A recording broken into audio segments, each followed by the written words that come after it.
It takes a village, because for all means for all. Together we'll break down any wall. Linked in love, we won't disarm. We're uniting the grassroots army strong. So press play, feel the spark. This is where the movement starts. It takes a village and we're the proof. Truth in action, raising the roof. It takes a village. It takes a village. We rise together, louder than fear. One voice, one fire, crystal clear. From every banner, every street, unity moves on dancing feet. We rise together, we're strong. A million hearts singing one song.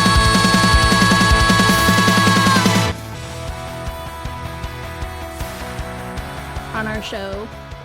When were you on our show last? It was in September, wasn't it? I believe it was, September. Yeah, it's been a while. So just It has been.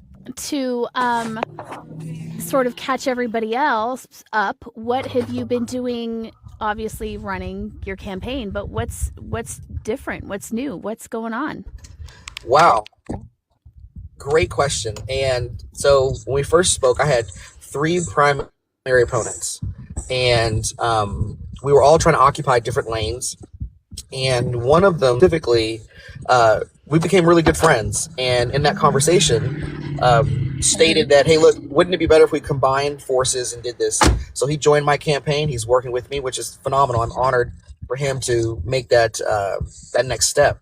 And then secondly, there was another. Yeah, it was phenomenal.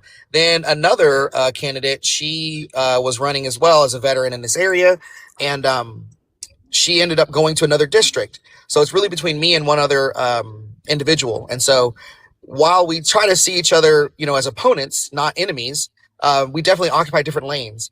It's really that view and that vision of what we want in Congress and what we want for this area. And we're both occupying our separate lanes, and early voting starts on Tuesday. We're that close.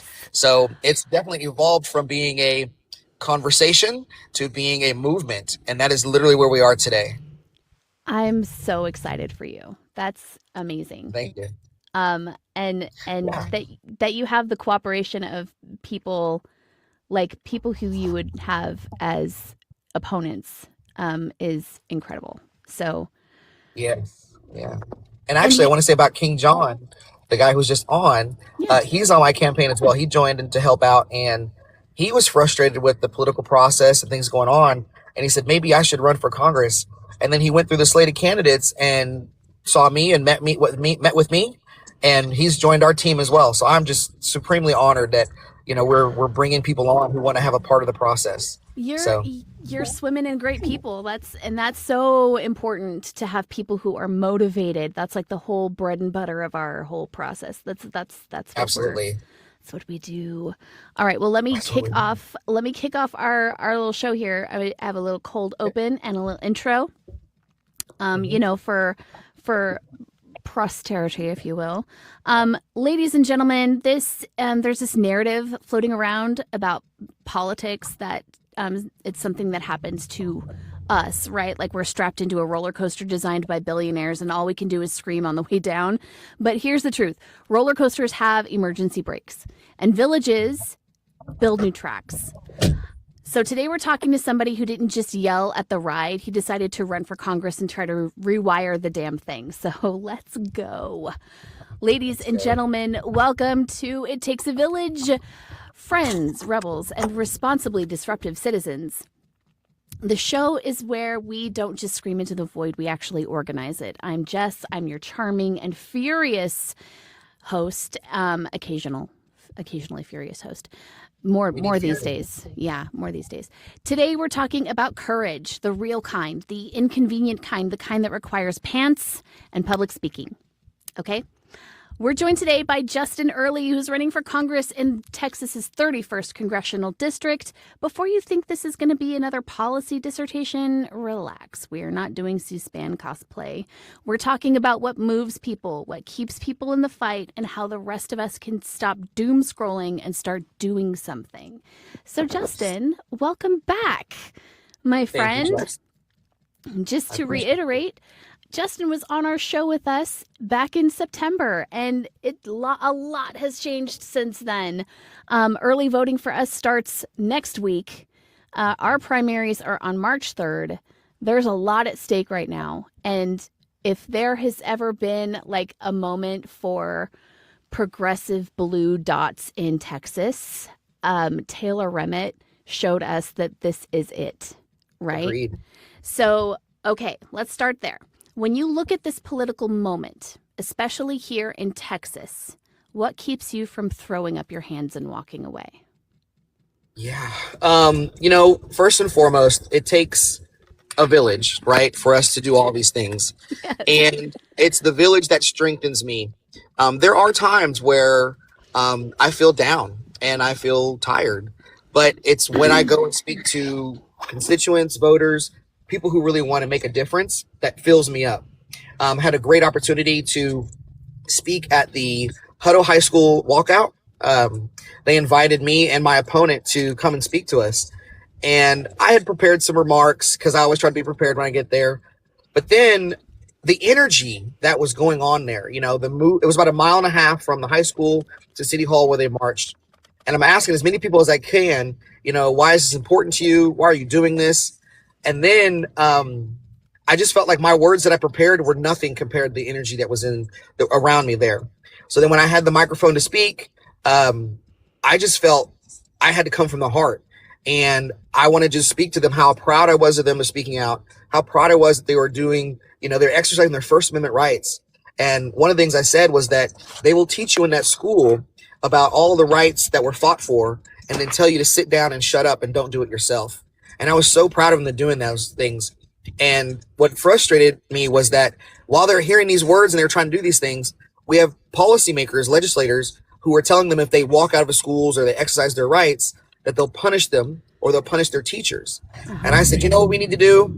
We need to vote them out. And man, I'd say the energy that was there after that moment was amazing, was electrifying. And then after my opponent spoke, they went back and they chanted, vote them out as they were walking, further down. And I was just amazed and honored to be there and part of that. So that's what fills me up and not screaming into the void, because there are young people just like you and I who are ready to do something. And I think this is our generational test. And I think we're ready to step up to it. Absolutely. And what do you say to Greg Abbott, who is like threatening all of these kids? What do you say to him? What are your words for him? I've got some very choice words as well, but I'll say this. Right before you said the words kids, man, I said, what I would say to him is, you can't arrest us all. Yeah. But then we throw kids in there and it's like, oh, I don't want to hurt, because my youngest is 21. He just left high school. He graduated college, but he was in high school, previous to that. Mm-hmm. And I see these kids, and I know what they're going through and I know their frustration. And real government listens to the people. Real government should be tailoring to their people. Yeah. And that's not what happens in Texas. They're telling us what we need to do versus listening to what we need. And while I want them to stand up and fight, I need them to be careful. And second to this is when we did that walkout, the police were there, but they were there to help and to guard, to make sure nothing happened like it happened in Kyle. Yeah. And parents were there to make sure that their students were exercising their rights, but also they had parents and adults there with them. And I was just amazed at how the community came together for that. And that's what I would tell Greg Abbott is, you are on the wrong side of history, because look at where we are today, and we will write history books about what these students did. I will tell you, there's something about the kids these days. The kids these days are built different. Like when we were kids, we know what it's like to live without the internet, right? Yes. But the internet has really changed these kids. And has made them into the most amazing, resilient fighters. Yes. Right? The kids are going to be all right. The kids are the ones that are going to fight the hardest. We are clearing the path for them. Absolutely. But they are right behind us with their torches and pitchforks, and I could not be more Absolutely. proud of them. And So yeah, I mean, a lot of people are super tired right now, like bone tired, right? So how do we stay engaged without completely burning out? Pardon my camera for no, it's all good. all So, opening. with that, engagement is important. I tell people, I approach people all the time. Hey, are you registered to vote? I'm running for this election. Here's who I am. And a lot of people say, oh, I'm not interested in politics, because confrontation is exactly the next thing that happens when you mention politics. So people Yep. don't want to get into the confrontation. And while that's not what I'm doing to them, and I'm trying to just, relay to them, I want to communicate with them. The next answer they always give is, well, I'm not into politics. And so I always say, you may not be into politics, but politics is into you. I was And just gonna say that. yes, Yep. because they listen to you. And I tell people, your boss, they listen to politics. They know what they want to vote for. Your landowner, or the not landowner, but your renter or your whatever. Landlord. Mhm. Landlord. Thank you. I knew the start of the land. I just don't know where I was at. Anyway, your landlord, they listen to politics. They want to make sure that the rules are written better for them and not for us. One thing I do see on the campaign trail is that big corporations, big interests have lobbies. Why don't we have lobbyists for people? And that's what a politician really should be. They should be a lobbyist for the people. And that's what I'm trying for. I love that. So we've talked about the camel that broke your back before. That was months ago, right? Months ago. Yes. So nobody wakes up and says, you know what sounds like super relaxing? Running for Congress, right? What was the moment that made this like real for you? What was the moment that made you decide that this line needs to be crossed and I'm the one that's going to do it? Yeah. So, for me, first and foremost, I'm a cybersecurity architect today. And I see the systems that we use in place. We're on TikTok right now, and they're owned by billionaires Yeah. who want to use these systems for their own good, to make themselves richer. Mhm. And when the Doge cuts happened back in February, March, my parents get over 80% of their income from the federal government.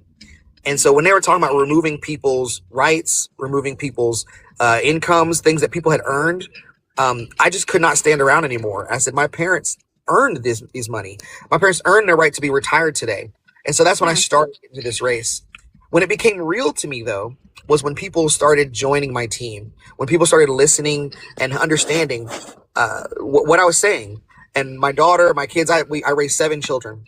And my daughter, who's exactly in the middle, was like, she's been hearing these things her whole life, things I've been saying, right? Politics listens to you. If the service is free, you're the product, and she just didn't understand. She was like, I didn't realize that other people don't realize these things that I've grown up with my entire life, and so she's very honored to be, she does my social media. She's amazing.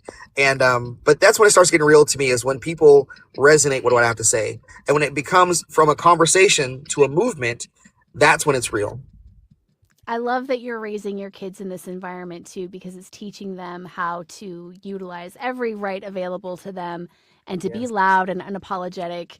I'm trying to do the same thing for my daughter too, and I'm sure that you have how old is your daughter?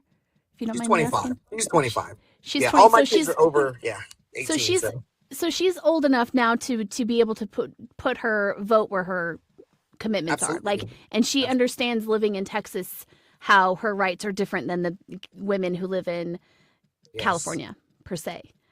My Yes. daughter is 11, so we're still teaching her in an age appropriate way how Yes. things are different. So We it's have amazing. in the Black community, there's what people say is we have the talk, and Yes, I know about the and talk. about the talk. So now, with our daughters, we have to have a second talk, and it's like the rights and everything else that they're doing. What are we going to end up doing for these women, to support them? And my mother has a code word for my daughters, that if they need help, they use the code word, and my mother will go activate and do it. And that's where we are today, where we have to be secretive about healthcare. That is Huh. scary. Yeah, it's terrifying. Yeah. I've got an aunt that lives in California who is she's a retired OBGYN, Mhm. right? And we had a huge long discussion before we moved out here about, you know, putting plans in place and making sure that everybody stayed safe. And gosh, why do we have to do that? Like, it Right. doesn't make any sense to me. And then seeing the tracking information, like, I don't know if you saw the ring camera thing. Oh, absolutely. Yeah, they Yes. pulled back from that because of the public outlash, which is great. You know, Yeah. they should pull back from that because nobody wants that. No. Yeah, I was fortunate to do a podcast with a woman who lives in the valley, and we didn't want to talk politics because it was outside the district and that. But we were talking specifically around ICE and what ICE is doing. Yeah. And I had said, the statement I made before was, if the service is free, you are the product. And I said, these free apps, the things that you have, get your data and they sell it. And the problem is, we have an administration today that is buying that data in order to figure out where people are, what people are doing. And so when you upload your contacts, when you upload your location data, they grab all that stuff and they buy it. And then they figure out where you've been, who you've talked to in order to pick people up. And ICE has been one of the number one purchasers of this data. And so Shocking. one of the things I talk about is surveillance capitalism because our government is buying that stuff today. It's terrifying. It is. And it's not just I just want to point out to everybody, guys, thank you so much for that, by the way. It is not just about people of color or No. immigrants, okay? It's about pink-haired women with the septum rings who are just a little bit too noisy. It's about little girls who are asking too many questions at the doctor's office. It's about, it's about men who are supporting these women. It's terrifying, you guys. We're in a really weird place. Yeah. We've never seen anything like this before, and I hope we never see it again. But at the same exact time, we need to take this opportunity to make it better than it ever was, to make sure it never happens again. And that's why I'm running, is because whenever we talk about leaders and leading from the front, I want to be at the forefront of all these things. I'm not trying to go after vengeance or any of that stuff in my heart. But I want justice for our people because we have billionaires, a handful of them, who are absolutely utilizing their money and their power to punish us. Yeah. And like I said, I want to be a lobbyist for the people because there's more of us than there are of them. We create this country. We run this country. We actually make this country move. We need to have the government and services work for us. Thank you for joining us, Vote. I appreciate seeing you. It was great to see you. The title of this episode, by the way, is called "Courage is Contagious." So that is what we are trying to manifest here. So many people feel like politics is something that is happening to them instead of something that they shape. So how do we help regular people reclaim their agency? Yeah. So the number one thing I always tell people is, first and foremost, civic engagement is very important. So we should learn civics and understand what the government should be doing for us, what our vote is supposed to be doing. But at the same time, a lot of people feel that is not energetic enough. That is not, what they want to be doing. So I always recommend groups to go and do, like Indivisible. I really like Indivisible as a group. We've got two Indivisible groups that actually cover Texas 31.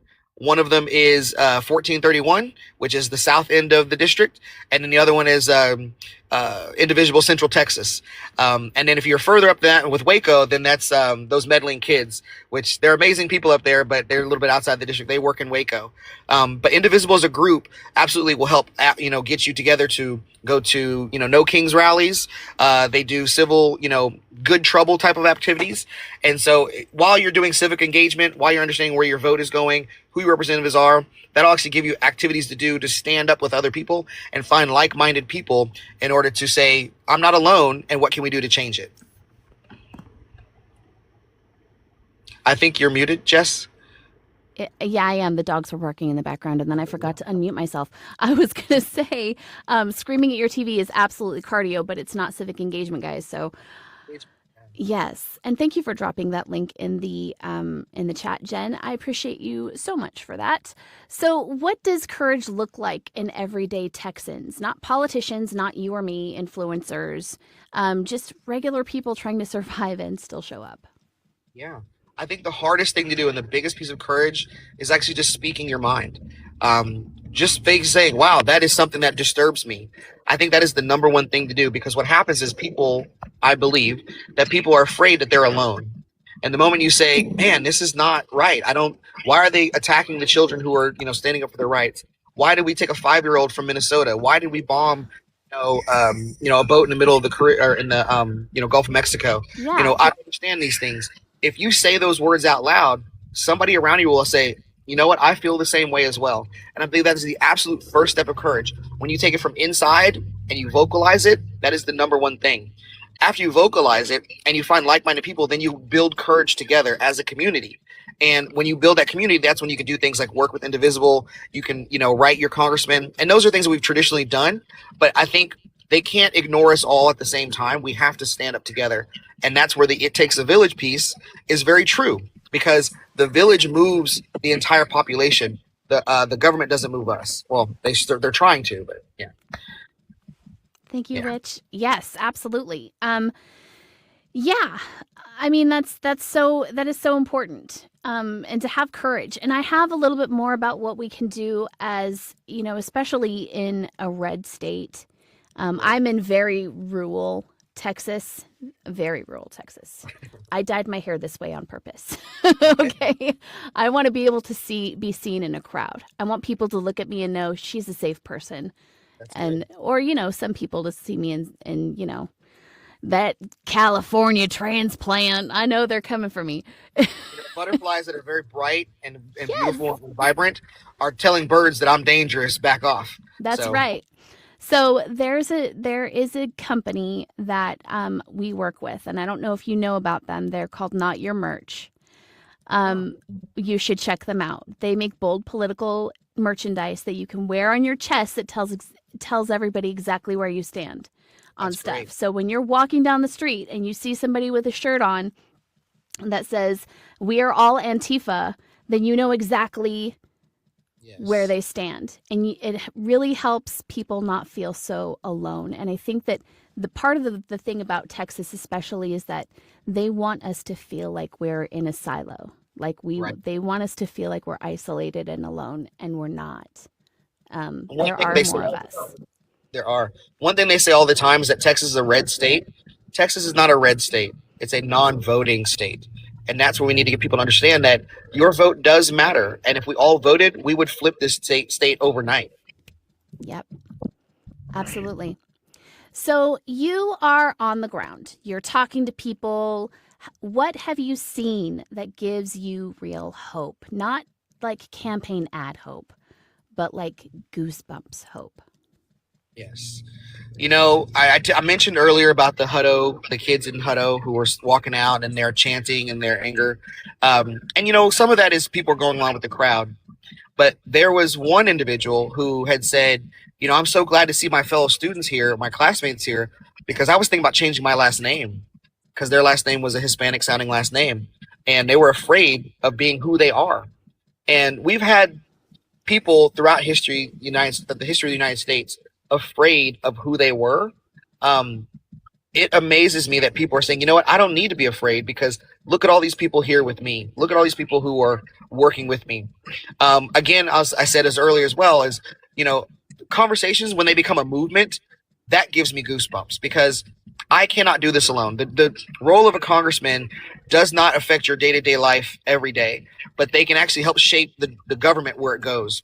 And so while I want to be a person of the people, a representative of the people, when people resonate with that, when they understand that, that moves me and keeps me going. I think the final thing that I will say that gives me goosebumps and lets me have more hope here is that I've been having fun. I've been meeting people. I've been feeling like I'm not alone. And I've recognized the things I'm saying to other people, I'm seeing it come back to me. And that means courage is contagious. Courage is absolutely contagious. We need that on a shirt, V. Just saying. Courage is contagious. Absolutely. Okay, so let's talk about small actions, because all big movements started with small actions, right? So give our listeners one small action that they can take this week that actually matters. Not save democracy before breakfast, but something like actually tangible and real. Yeah. So I live in Georgetown, and a lot of people say in Georgetown it's a very red area, and there's a group called Blue Dot on the Square, and I'm not plugging them, I'm just giving you the example. And so Blue Dot on the Square, they started off where one woman went to her neighbor and said, "Hey, I saw you had a political sign last time. How do you feel today about what's going on with X?" And that was just starting a conversation. Now they have a very great group that they speak with, they lean on each other, and they work together in order to do small actions as well. The next thing I think you should do, because early voting is coming up, is research who's running for you. Because right now is when we pick our fighter in November. You may have a primary, and I'll say this because I'm in a contested primary. People always get to November and be like, "Are these my choices? This is what I have to do." I think it's so much easier to pick your person in March, because this is where you can align yourself with a party, align yourself with an ideal, and then stand behind them. A lot of politicians ask for money, ask for volunteers and things of that nature, and it is needed. But I think the number one thing I would ask as a politician or as a somebody running is that you research the people who are going to run to represent you, because I don't know if I'm doing the right idea or the right job unless you vote me in there, and then I will keep going and keep trying. And so research who you want to do. And then finally, of course, vote, because we're at the voting area or voting time right now. Or like we said, early voting starts Tuesday in Texas. Yeah. And that is so important. I want to switch gears for just a second. I want to talk to you about the moment that we're in. Okay. The first question that I have for you is, how angry are you? On a scale of 1 to 10. So, Jess, I'm going to be a little bit honest here for you. I'm beyond 10. I have to keep composure because people expect a politician to be a certain way. But I tell people I'm not a politician trying to be an activist. I'm an activist trying to be a politician. And that activism is what spurs me to go. And I have to be careful because as a black man in Texas, the first trope they want to put on me is I'm an angry black man. But I am angry, and I am black, and I am a man. Like, why but are you not? Time, why are we not? And I ask people, like, why aren't you angry? And I'll get up somewhere and I'll prepare things for speeches. And then I'll just, like I said about the Hutto thing, I just felt the movement, and I'm not going to use these words are prepared. And, this is not politics as usual, guys. Don't tell me you ran twice before and you think it's your turn. Don't tell me that, you're a nice guy and you did civic engagement back in 1984. That's great. But what are you going to do to move things today?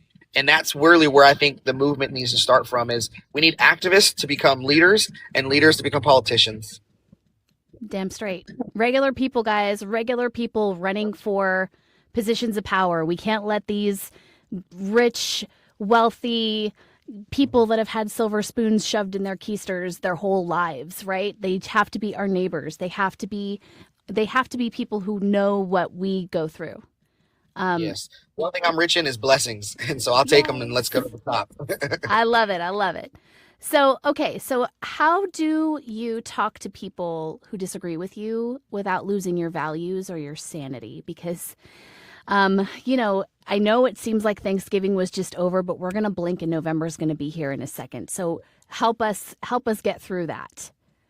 Yeah. So I think, there's two answers I'll give you.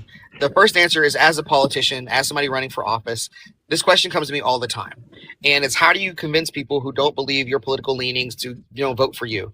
And the number one thing I say is, we need to talk about kitchen table issues. Everybody has to eat. Everybody has to have a house. Everybody has to go to the hospital. These are things that are, human needs that are actually not partisan. They're bipartisan. They're not red versus blue. They are human needs. So if we talk about human needs and how we're going to fulfill them, that brings people along. The second thing, though, the other part is that I want to convince people because I want to be inspirational and motivational. This is a time to make change and be a part of a movement. People told Barack Obama, a black man couldn't run. People told JFK that, a Catholic could not, win. those people, they inspired others. And why can't we do that at the local level? Why can't we do that at smaller levels? Because that's where it starts, and that's where we start moving people along. And that's what I do. Amazing. Just a reminder, guys, we are almost at 70K likes already. You guys have been tapping like a bunch of champs. I'm so proud of you. When we get to 100,000, we will definitely be making a donation to your campaign, sir. So that is the inspiration for you guys to keep on tapping. You're doing a fantastic job. Okay, here's my next question. And this question comes from my friend Fabulous Finds, who's in the chat. Is human compassion political? Is human compassion political? I say no. It's not political, because as human beings, we are social creatures. And in order to be a social creature, you have to have compassion. I think the difference is, though, when you see someone who's lacking compassion, we're not seeing what that compassion is for. I read a book recently, and I wish I remember the name of the book. Hopefully I can find it and I'll send it to you, Jess. But it's literally about why do people vote against their self-interest? And that was the direction I was taking with the book. And the conclusion is that there are 6 human needs that people address or understand. And on the left, we talk about 2. We talk about values, we talk about economics. That's really what we focus on, is like, how are we helping other human beings, and is it in our best financial interest? But on the right, they use all 6. They talk about liberty, they talk about freedom, they talk about things that we kind of maybe take for granted over here. And so when we focus on that, we can grab more people and talk to more people. And that's one of the plans I have moving into November, is take it beyond talking in safe spaces, talking in democratic circles, but talking to people's real values and true things. Because if we only operate on 2 principles out of 6, we're not going to bring and build the big tent that we want. We need to talk about things that are absolutely, so essential to human beings. And one of those things is compassion. Just how do we actually talk about compassion to everybody? Yeah. I mean, compassion is I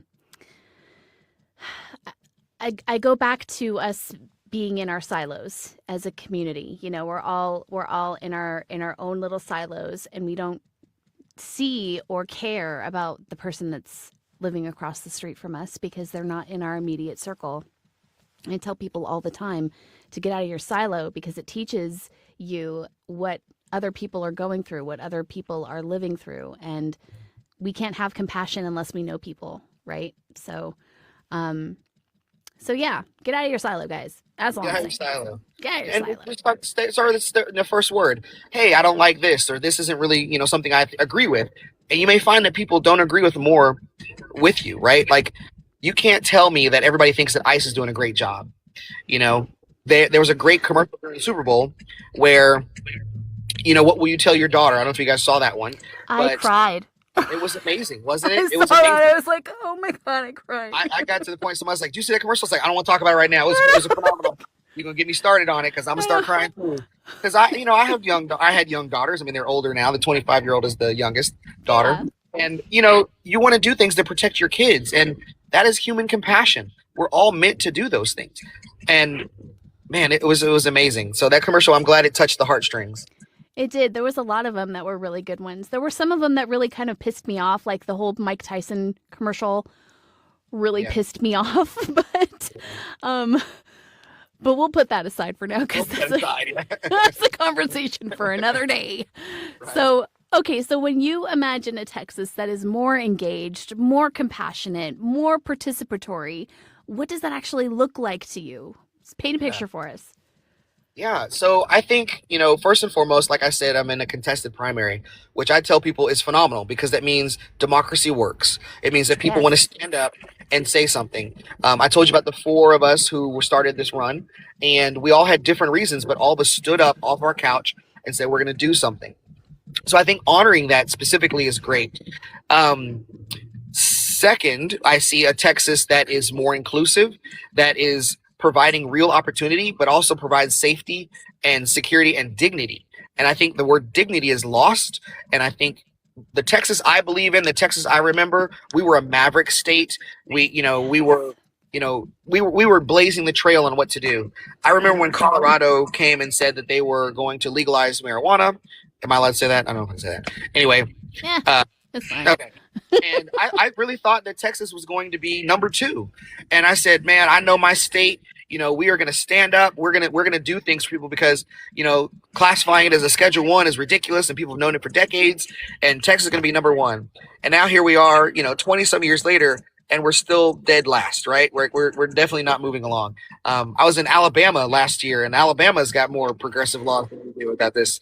So Right? What the heck is with that? Like, what is with that? there was a time when people would say, as Texas goes, so goes the nation. Right. Right. Not today. And it feels like living here, at least with that particular subject, that people want to legalize it. They feel like that is something that needs to happen. But you have these people that are in office right now, especially in our state house and our state senate, that think that putting the 10 commandments in your kids' elementary school is way more important. Yeah. And it's this culture war bullshit, for lack of a better term, that Of course. stirs up feelings in people and gets them to forget that their property taxes are absolutely insane. Horrendous. Two things on that. First thing is that a lot of Californians came to Texas, and people say all the time, "Don't California my Texas," and da da da.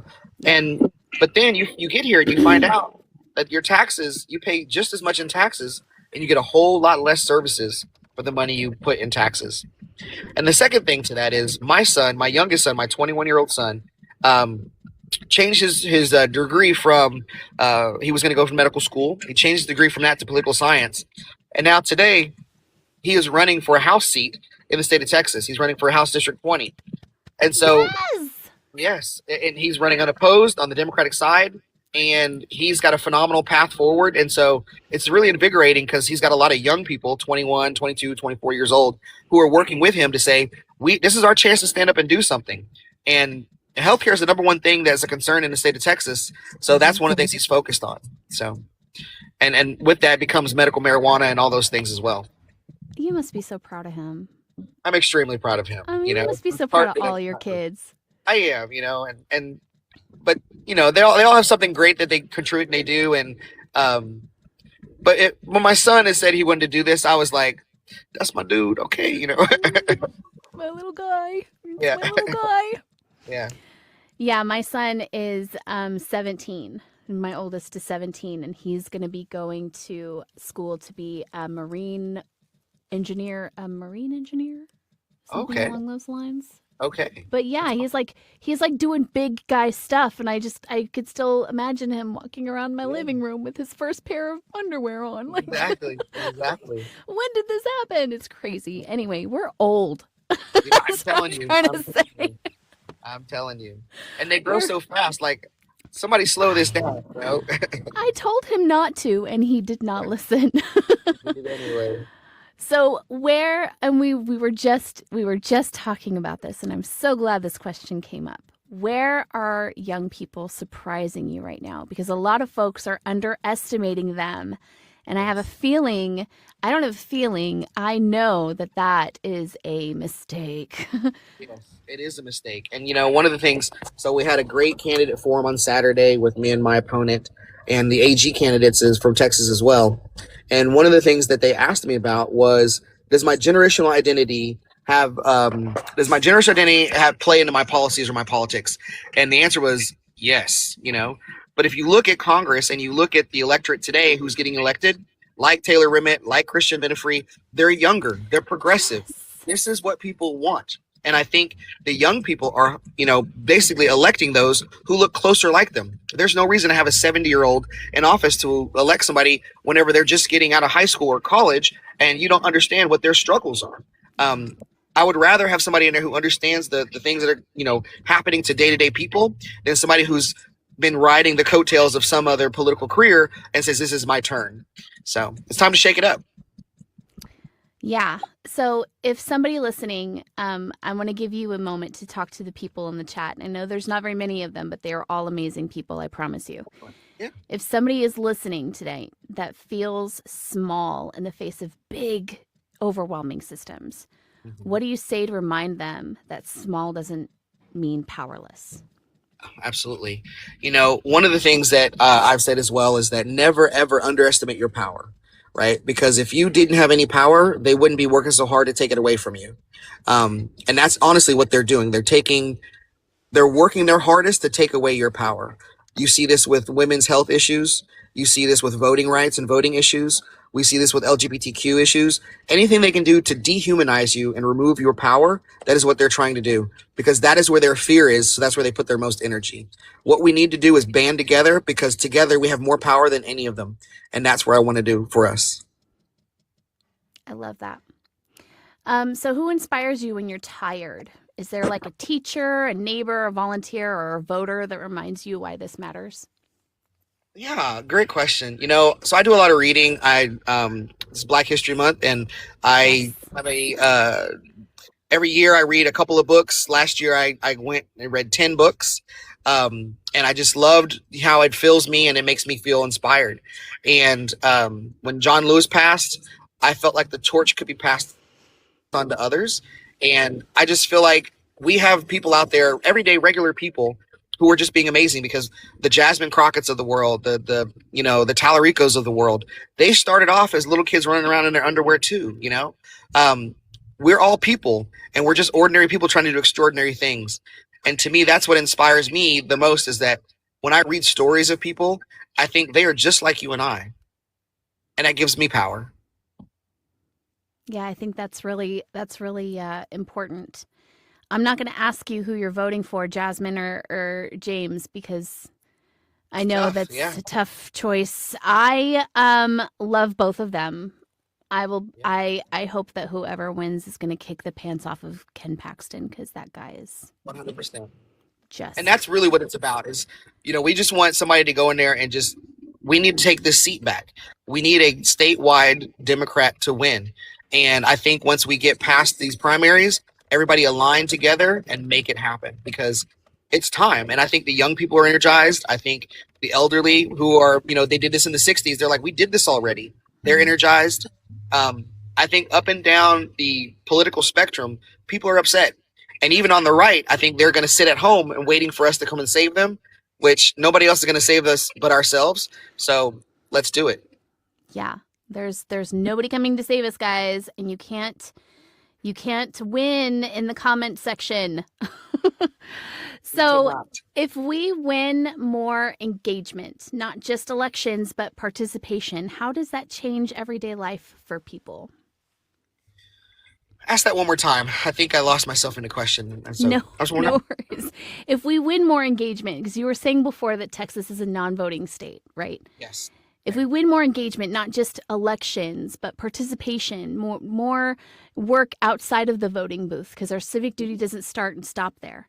How does that change life for everyday people? Oh, such a great question. So I say again, I feel like you guys don't hear these things all the time, but I say them all the time. Yeah. The problems with democracy can be solved with more democracy. And so if we had more engagement, we would force more democracy. One of the lofty goals I want to have is to be able to have more say in where our tax dollars go. Just for numbers purposes only, let's say you can allot, 10% of your taxes, and let's say it's $1,000 that you're paying. And you can say, hey, look, I want to put $100 towards healthcare. I want to put $300 towards, SNAP benefits and food. And I want to put $400 towards, the military, because I just had a cousin join the military or something. If you had the engagement or the ability to determine where your tax dollars go, then that tells the government what's important to the people. And if we democratize that, where money is spent, man, that would be so much better, because then you would have national pride and say, you know what, I helped put more, food on the table of American families. I helped people have childcare. I helped people have more health care, because that's where I want my tax dollars to go. And I think if we have more engagement, then we will have more national pride. Absolutely. I mean, that's a no-brainer, honestly.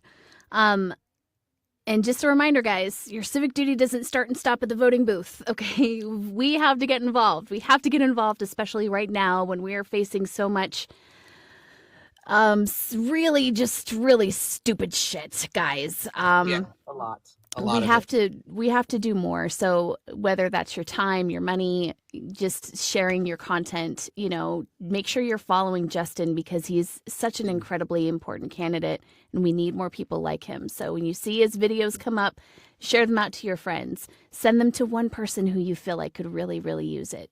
Okay? So, okay. What's a story from this race that made you believe that change is possible even here, even now? Yes. So, just recently, I met with somebody just yesterday, and I hope they don't figure out I'm tattletelling on them. But I met with him yesterday. He came by my house to pick up a sign.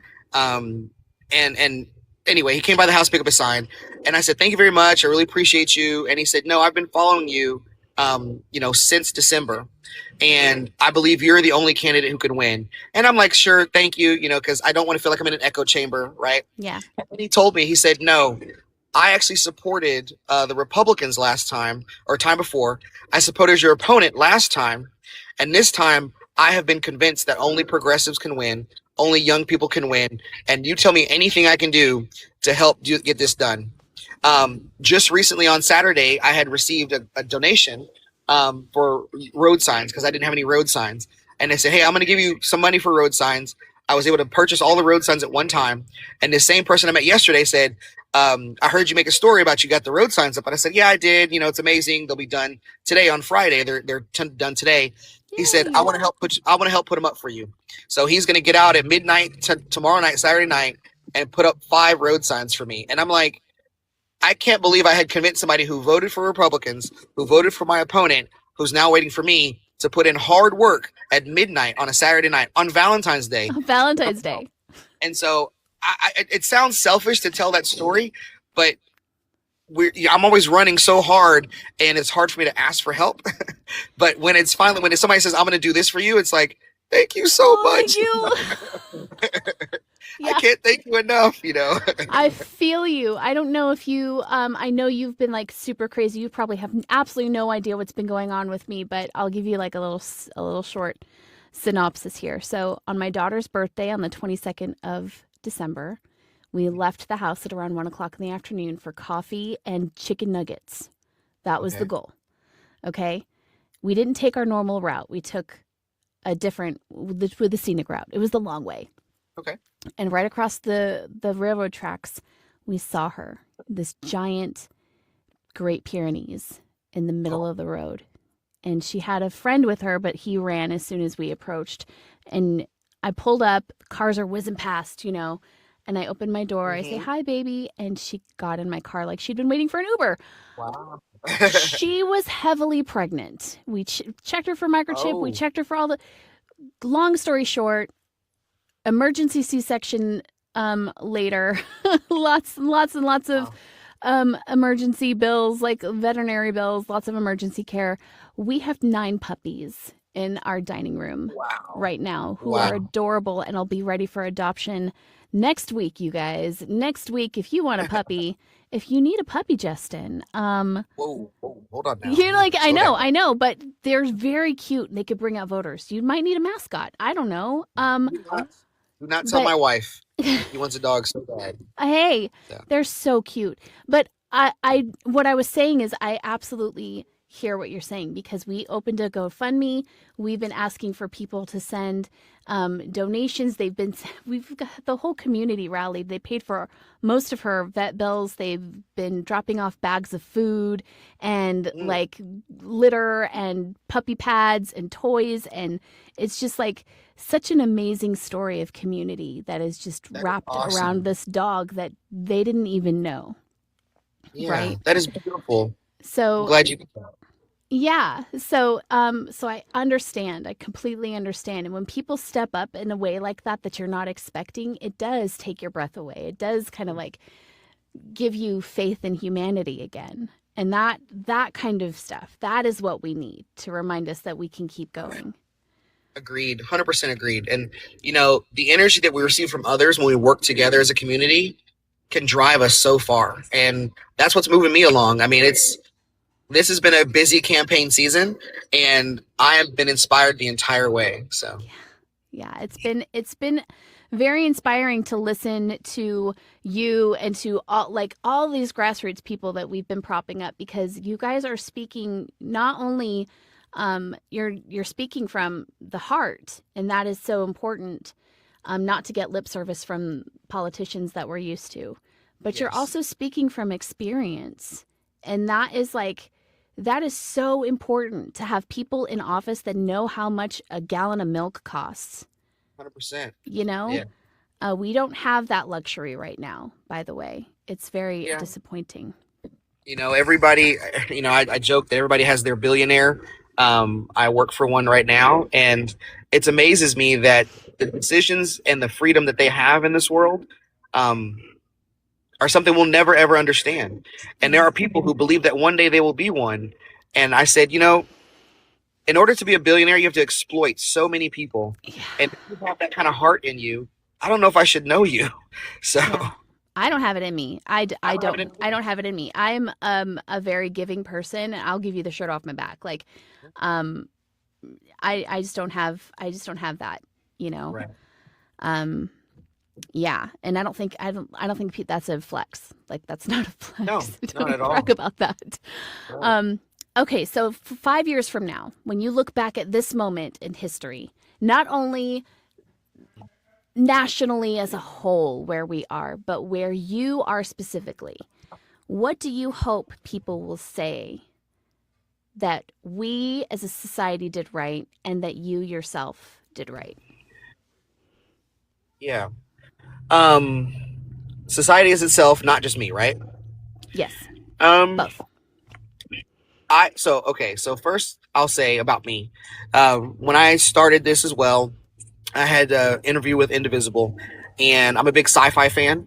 And I don't know if you guys have read Dark Matter by um, Barry Crouch, I believe his name is. Man, I Yep. might be mixed up.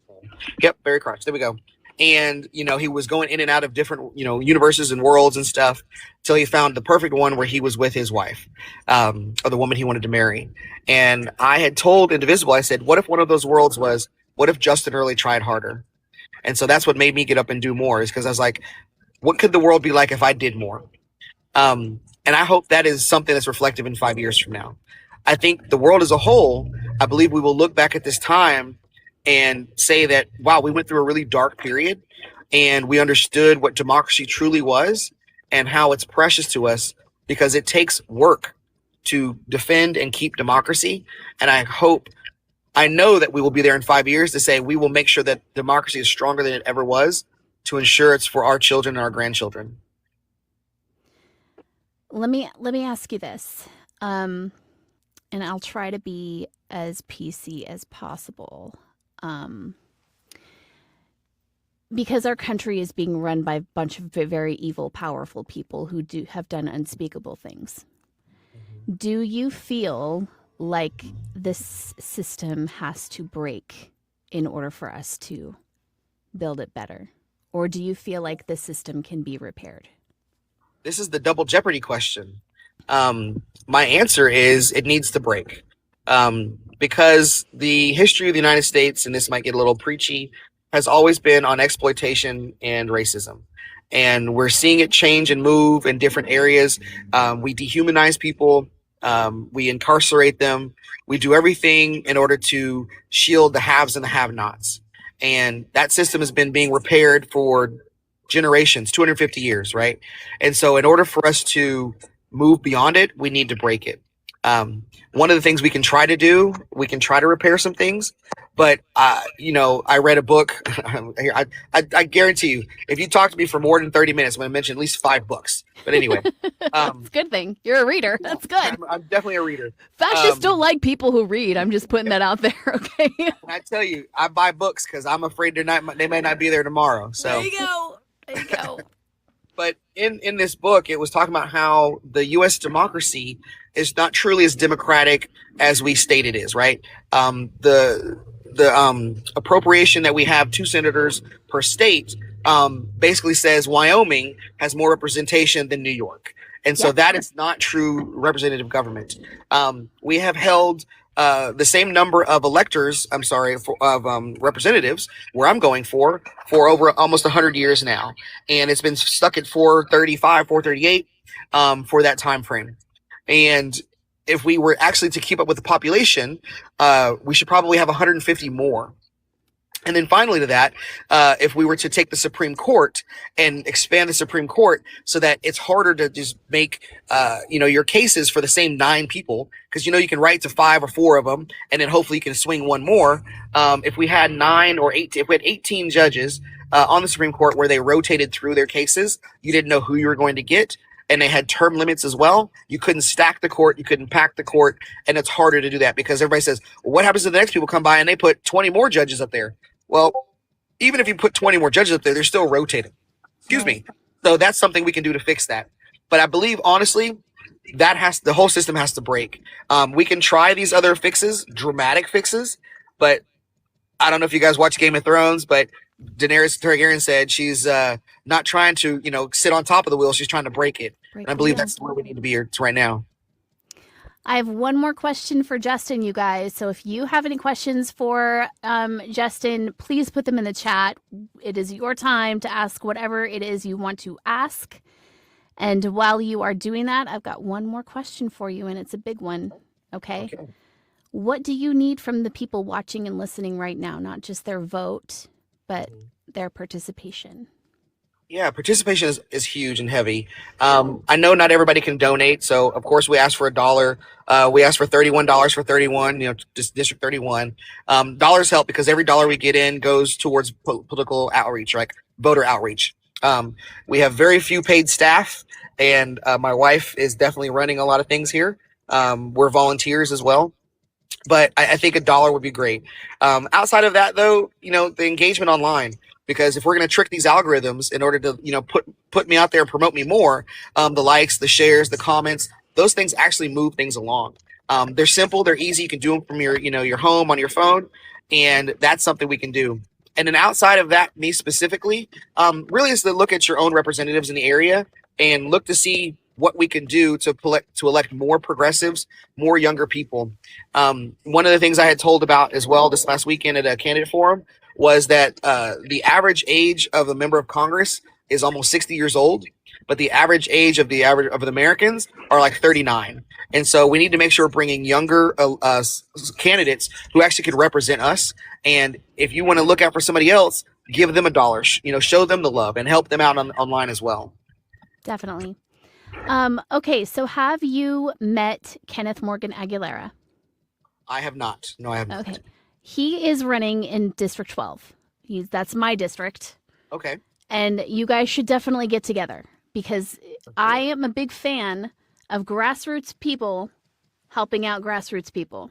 Yes. And he is an incredible candidate, and he is up against like somebody who has very deep pockets.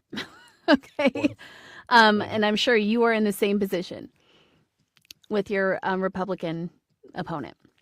Yes. Right. He's the oldest. He's the oldest representative in Texas right now, and he's got lots of deep money, deep pockets, and anyway, yeah. Who is it again? Remind me who.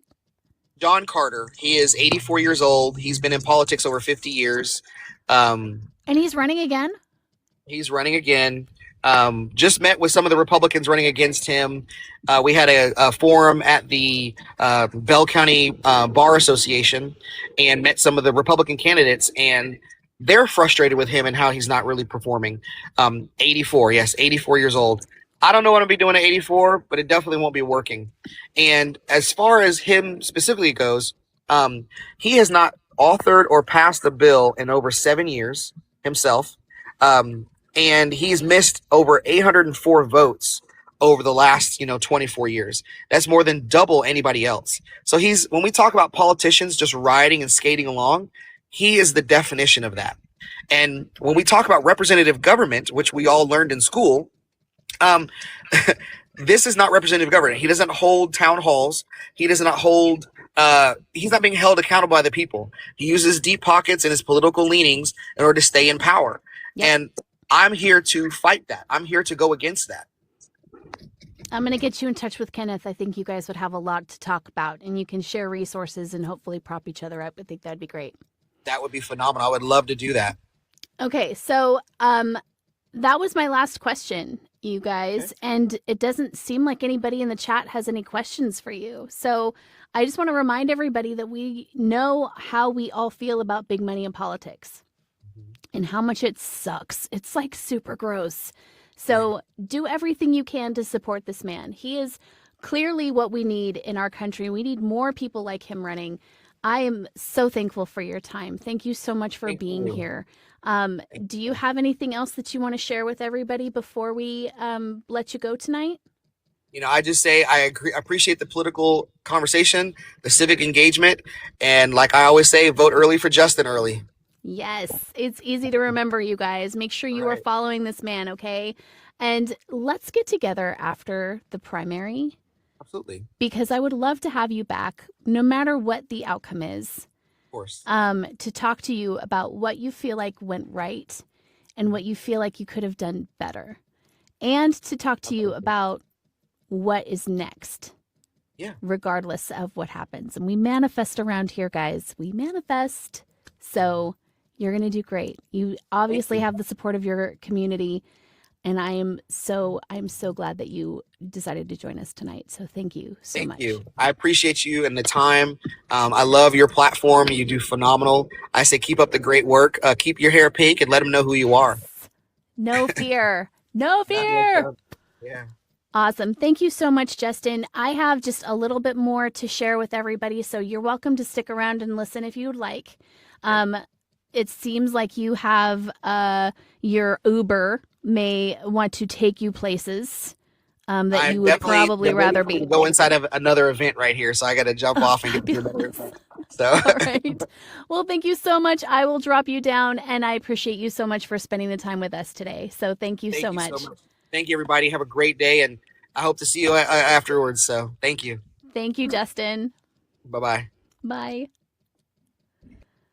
What an incredibly inspiring dude. I'm just so excited that we have people like that who are running to make real change in our country. It's so very important.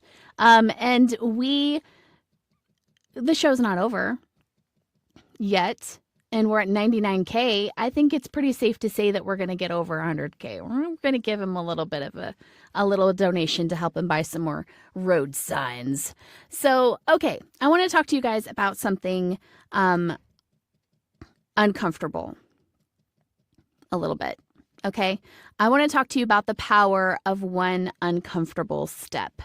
This is really, really important. You don't have to run for Congress. You don't have to host a podcast. You don't even have to argue with your Uncle Bob, who thinks that women are lesser citizens, okay?